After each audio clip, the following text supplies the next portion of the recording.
We are back. It's been about 25 minutes. This is what our dough looks like. Now, it really has soaked up a lot of that moisture. Now what you want to do is slowly add in some more flour. Try and do like half a cup at a time and mix it together until you see a cohesive dough forming where it's kind of in one lump. At this point, we're gonna get dirty. It's gonna get messy, but there's something so satisfying to me about mixing bread by hand. So I'm taking this and just kind of scooping from the bottom. I'll kind of tilt this so you can see. Just kind of scooping from the bottom, incorporating that flour into my dough, scraping down the sides, and give yourself time because, like I said, you don't want to add too much flour. You don't want it to be too dense or you're not going to get that light loaf that you're going for. Add a little bit, still very sticky. Just incorporate it. This is therapy for me. It's good to put the bosh away every once in a while and just mix up some bread. Get back to your roots. Well, like I said, if you're intimidated by bread because you think you have to have a fancy machine, all you need are these hands and maybe a Danish dough whisk. Put that on your Christmas list. Stocking stuffer. Have Santa throw a Danish dough whisk in your stocking. And once you get it in kind of this big mass where it's not as sticky,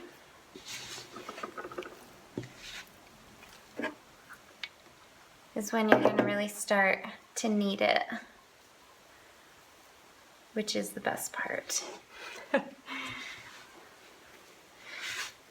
That's the part where you get to let out all your stress and frustration on your dough. How often we think of pioneer women or whatever, and they had so much work to do and so much going on, and we think, man, how are they not stressed out? Because we can't even handle life today, and we have all these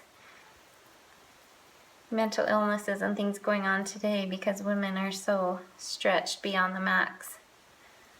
I think it's because they made bread all the time. They just gotta punch out their frustrations on the dough. You can see it. I hope you can see it. Just kind of shifting and changing. It's still a little bit sticky, but I really don't want to overdo it on the flour. I just want to keep it. That'll probably do it. There, that's looking good. I'm just going to continue doing this.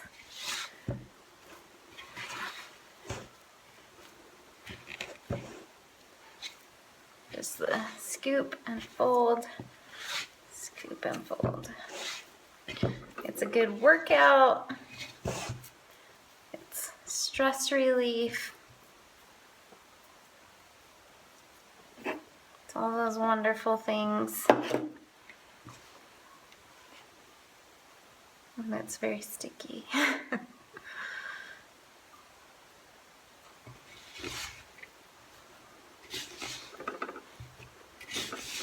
There we go. Now we're getting there. When you're kneading bread, what you're doing is you're activating the gluten. Gluten sure has a bad rap, but people fear gluten. It's like a cuss word, but I say don't be afraid of gluten, be afraid of commercial yeast, because it's not breaking down the gluten the way it was meant to be broken down so that we can digest it, so our bodies can really digest it. And I talk more in detail about that in my course, and in the classes that I teach. But what you're doing when you're kneading is you're activating that gluten, and the gluten is what creates strong bonds in the dough, and those bonds then get stretched and filled with air and with gases and really make that nice light loaf. That's what makes great bread. So don't be afraid. That's one of the main questions I get asked. Is it gluten-free?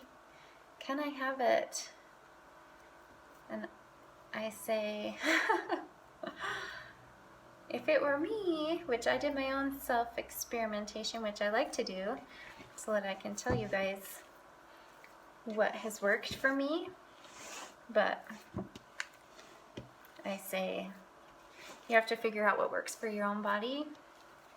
For me, I was diagnosed gluten intolerant 3 years ago, and I went completely gluten-free, and then I thought, wait a minute, my natural yeast is supposed to help with this. So I did a lot of focused gut healing. I added in a lot of bone broth and beef gelatin and kombucha and fermented drinks and foods into my life, and really focused on healing the damage that was obviously in my gut.